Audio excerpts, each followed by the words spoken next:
विचार पुष्प या कार्यक्रमात आज ऐकूया भक्तीच्या वाटेवर प्रेमाचा वर्षाव करणाऱ्या संतांचं गुणगान करणारा कार्यक्रम संतांची गावी प्रेमाचा सुकाळ. संतांची या गावी प्रेमाचा सुकाळ. लेखन आणि निरूपण स्नेहा शिंदखेडे यांचं. प्रेमाचा सुकाळ. एकदा काय झालं, एक चोर चोरी करण्याच्या उद्देशाने टेहळणी करत फिरत होता. फिरताना त्याला मारुतीचं छोटंसं मंदिर दिसलं. तो देवळात गेला आणि मारुतीला हात जोडून म्हणाला, देवा, आजची चोरी चांगली होऊ दे बरं का, मी तुला सोन्याचा कळस करीन.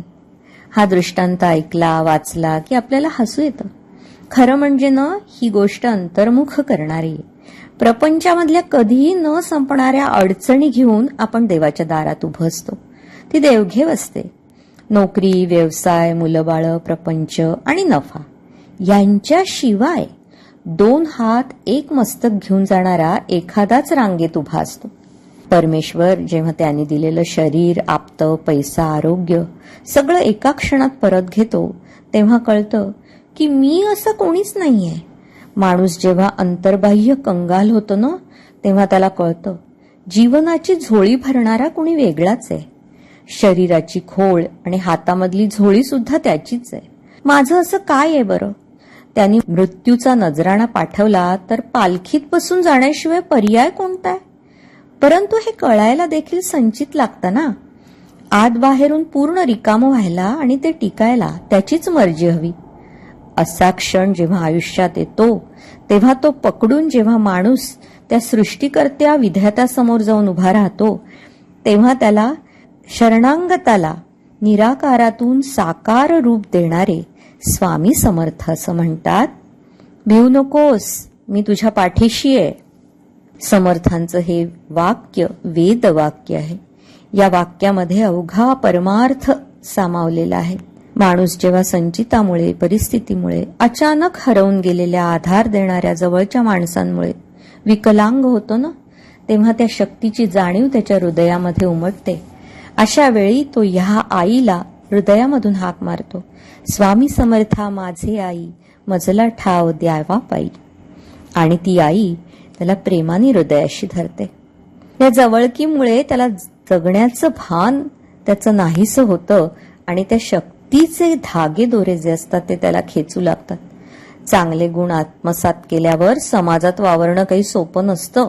नम्रता, साधेपणा, निस्पृहता, प्रेम, निस्वार्थता असे गुण असणाऱ्या सज्जनाला समाजामध्ये पदोपदी संघर्षच करावा लागतो. अगदी साधी गोष्ट घ्या ना, सगळे लोक म्हणजे सर्व स्तरातले, गरीब, श्रीमंत, कुणीही असो, जेव्हा खोट्या प्रतिष्ठेकडे धावत असतात, तेव्हा एखादा आपलं सत्व सांभाळून एका जागी उभं राहण्याचा प्रयत्न करतो, तेव्हा ना तो वेडा ठरतो. त्याचे सद्गुणच त्याचे वैरी होतात. सगळं जग हल्ली स्वतःच्या जिभेपुढे हतबल झालंय. स्वतःची रसना सांभाळता येत नाही. मग काय, त्यांनी त्याला प्रतिष्ठा बहाल केलीये. उंची हॉटेलमध्ये जाऊन खूप खाणं म्हणजे उच्च दर्जा, मद्यसेवन करणं म्हणजे उच्चभ्रू, भपकेबाज लग्न सोहळे साजरे करणं म्हणजे अवघ्या आयुष्याचं, अपत्य जन्माचं सार्थक होणं, जगभर प्रवास, सौंदर्य स्थळांचं पर्यटन आणि ढीगभर पैसा कमावण्यासाठी रात्रंदिवस बहिर्मुख राहणे म्हणजे हे मोठे लोक. अशी समाजाची मनोधारणा खोलवर रुजली आहे.